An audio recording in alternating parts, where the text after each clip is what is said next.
Welcome back to another edition of History in Your Own Backyard. Today we're talking with Debbie and Wes right here in Monroe, Ohio, at the site of the oldest home in Monroe. Thanks so much for talking with us today. You're welcome. Thank you. So what can you tell us about this house? Well, it has a lot of history, and I don't know all the details. I hope to find out someday, but it was built in 1811. All the bricks were made here on the farm. And my husband's family has been here, as far as I know, since 1907, maybe in the late 1800s. And his great-great-grandfather, Gustavus Hinkle, raised horses for the Cincinnati Fire Department. Okay, and this house used to be used as a stagecoach. We were told it was a stagecoach stop between Cincinnati and Dayton. Okay, so there used to be horses that were here, and then what was the land used for? Farming. Okay. A lot of farming. Okay, and how many generations has this house seen? Well, go ahead, This Wes. little guy here, he is the 5th generation that's living here. So my great-great-grandfather was the first, I guess, from what I understand. And so we're happy. He wanted to be in the shot too, being the 5th generation here. So 5 generations here on the bake farm. Awesome.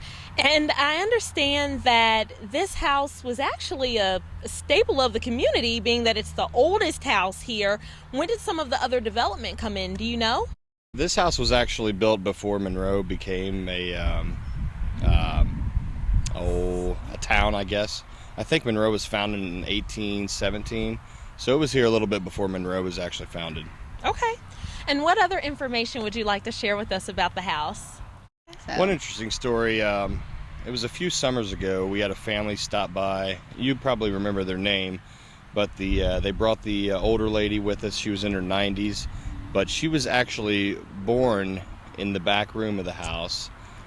Is that back when it was a carriage stop, or?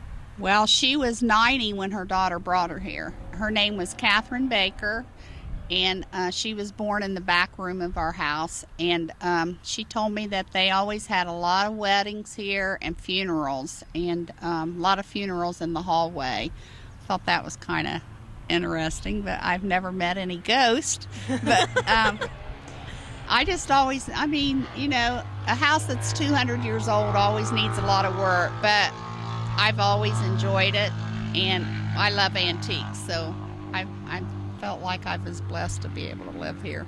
So Debbie, I understand that the bricks that were used to build the house, as well as the beams that are inside of the house, have some interesting history too. What can you tell us about that?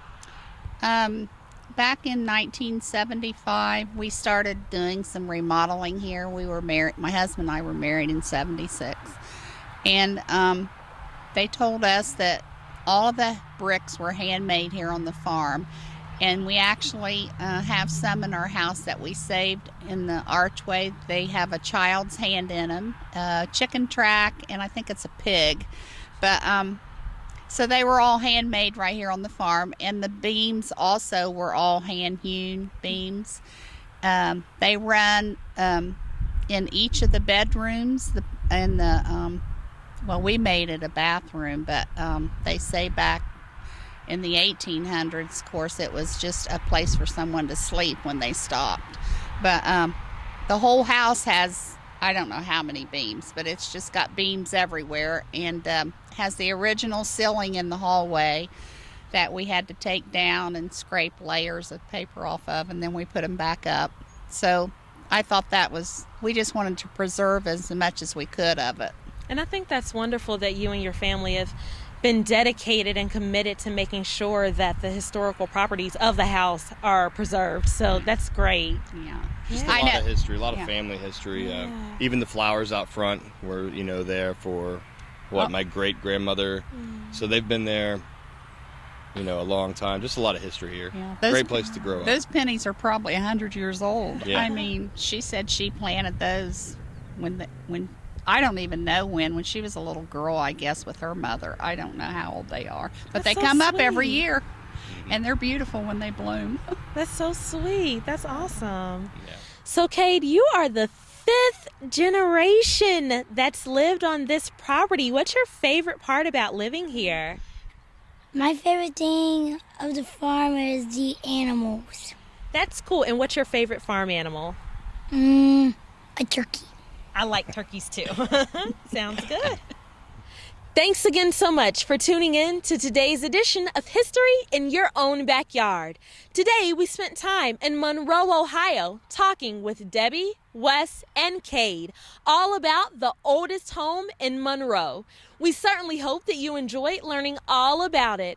Remember, travel slowly and stop often. We'll see you next time. Bye-bye.